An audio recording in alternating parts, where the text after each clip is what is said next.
بہت عرصے پہلے کی بات ہے۔ ایک بادشاہ تھا، اس کی ایک خوبصورت اور اکلوتی بیٹی تھی۔ اپنی خوبصورتی اور دولت کی وجہ سے وہ بہت مغرور اور گستاخ ہو گئی تھی۔ جب بھی کہیں سے اس کے لیے شادی کا پیغام آتا وہ اسے ٹھکرا دیتی اور اس کا خوب مذاق اڑاتی تھی۔ ایک دن بادشاہ نے ایک بڑی دعوت کی اور اس میں شہزادی سے شادی کرنے والے تمام امیدواروں کو بلایا۔ سب لوگ اپنے اپنے مرتبہ کے لحاظ سے کرسیوں پر بیٹھ گئے۔ شہزادی اس دعوت میں اپنی کنیزوں کے ساتھ بڑے مغرورانہ انداز میں آئی۔ وہ جس امیدواروں کے پاس سے گزرتی اس کو بڑی حقارت سے دیکھتی۔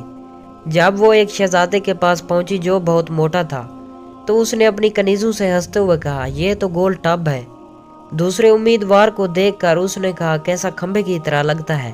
ایک شہزادہ بہت چھوٹا لگا تو اس نے کہا، ذرا چھوٹو موٹو کو دیکھو۔ ایک نواب بہت گورا تھا، شہزادی نے اس کو سفید چوہا کہا۔ ایک امیر کا رنگ سرخ تھا، اس نے اسے مرغی کی کلگی کہہ کر پکارا۔ اس طرح وہ ہر امیدوار کی بے عزتی کرتی رہی، لیکن وہ ایک بادشاہ کو دیکھ کر تو بہت ہنستی کیونکہ اس کی داڑھی تھی۔ اس نے مذاق اڑاتے ہوئے کہا، ذرا اسے دیکھو، اس نے چہرے پر کیسی جھاڑ پھوس اگا رکھی ہے۔ بادشاہ نے جب دیکھا کہ اس کی بیٹی نے مہمانوں کی بہت بے عزتی کی ہے تو اسے بہت غصہ آیا۔ اس نے بھرے دربار میں یہ اعلان کیا کہ شہزادی پسند کرے یا نہ کرے، مگر اب میں اس کی شادی کسی فقیر سے کروں گا۔ اس اعلان کے بعد تمام لوگ چلے گئے۔ کچھ ہی دیر بعد ایک آوارہ گرد گویا آیا جو گلی کوچوں میں گھوم کر گانا گایا کرتا تھا۔ اس نے شاہی محل کے نیچے کھڑکی کے قریب کھڑے ہو کر گانا گانا شروع کر دیا۔ بادشاہ نے اس کی آواز سنی تو ایک خادم کو حکم دیا کہ اس فقیر کو اندر بلا لاؤ۔ خادم پھٹے پرانے کپڑوں والے فقیر کو لے آیا۔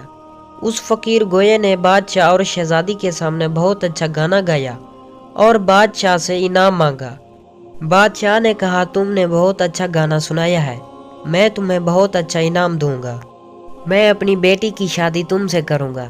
جب شہزادی نے یہ سنا تو وہ بدحواس ہو گئی۔ وہ بہت روئی پیٹی مگر بادشاہ نے اس کی ایک نہ سنی۔ بادشاہ نے اسے ڈانٹتے ہوئے کہا، میں نے مہمانوں کے سامنے قسم کھائی تھی کہ میں تمہاری شادی کسی فقیر سے کروں گا، اب میں وہ قسم پوری کر رہا ہوں۔ یہ کہہ کر بادشاہ نے قاضی کو بلایا اور مغرور شہزادی کی شادی آوارہ گرد گوئے کے ساتھ کرا دی اور پھر حکم دیا کہ تم اپنے شوہر کے ساتھ جانے کی تیاری کرو۔ شہزادی روتی پیٹتی فقیر کے ساتھ چل دی۔ راستے میں وہ ایک شکار گاہ سے گزرے۔ اتنی بڑی شکار گاہ کو دیکھ کر وہ حیران رہ گئے۔ اس نے فقیر سے پوچھا، یہ شکار گاہ کس کی ہے؟ میں نے سنا ہے کہ تم نے ایک داڑھی والے بادشاہ کا مذاق اڑایا تھا۔ یہ شکار گاہ اسی کی ہے، اگر تم اس سے شادی کر لیتی تو یہ تمہاری ملکیت ہو جاتی۔ میں نے کیا کیا؟ اس نے ٹھنڈی سانس لے کر کہا۔ اس کے بعد وہ بہت خوبصورت باغوں میں پہنچے۔ ان کو دیکھ کر شہزادی نے پھر پوچھا، یہ کس کے ہیں؟ یہ باغ بھی اسی داڑھی والے کے ہیں؟ فقیر نے آہستہ سے کہا۔ شہزادی نے افسوس بھرے لہجے میں کہا، میں بھی کتنی بد نصیب ہوں۔ پھر وہ ایک بڑے عالی شان شہر میں داخل ہوئے۔ اتنا بڑا اور خوبصورت شہر دیکھ کر شہزادی حیران رہ گئی۔ اس نے پوچھا، اس شہر کا مالک کون ہے؟ فقیر نے اسے بتایا، یہ شہر داڑھی والے بادشاہ کے ملک کا پایا تخت ہے، اگر تم اس سے شادی کر لیتی تو یہ سب کچھ تمہارا ہوتا۔ اوہ، میں نے بہت غلطی کی، کاش میں اس سے شادی کر لیتی۔ اس نے پچھتاتے ہوئے کہا۔ فقیر شوہر نے ناراض ہوتے ہوئے کہا، مجھے اس سے کوئی مطلب نہیں، مگر تم میرے ہوتے ہوئے دوسرے مرد کی بات کیوں کر رہی ہو؟ کیا مجھ میں کوئی کمی ہے؟ اس طرح کی باتیں کرتے ہوئے وہ ایک چھوٹی سی جھونپڑی کے قریب پہنچے۔ کیسی بدنما اور چھوٹی سی جھونپڑی ہے، یہ کس کی ہے؟ شہزادی نے پوچھا۔ یہ میرا گھر ہے اور یہی وہ جگہ ہے جہاں ہمیں زندگی گزارنی ہے۔ تمہارے نوکر کہاں ہیں؟ ہمیں نوکروں سے کیا کام؟ تم ہر کام کر سکتی ہو، اب آگ جلاؤ اور میرے لیے کھانا پکاؤ، میں بہت تھک گیا ہوں، فقیر نے کہا۔ چونکہ شہزادی کو کھانا پکانا نہ آتا تھا اس لیے فقیر نے اس کی مدد کی اور کچھ دیر بعد انہوں نے الٹا سیدھا کھانا پکا کر کھا لیا اور سو گئے۔ دوسری صبح فقیر نے اسے جگایا اور گھر صاف کرنے اور دوسرے کام کرنے کو کہا۔ شہزادی تمام دن کام کرتی رہی، اوپر سے جلی کٹی باتیں بھی سنتی، مگر صبر کے سوا کوئی چارہ نہ تھا۔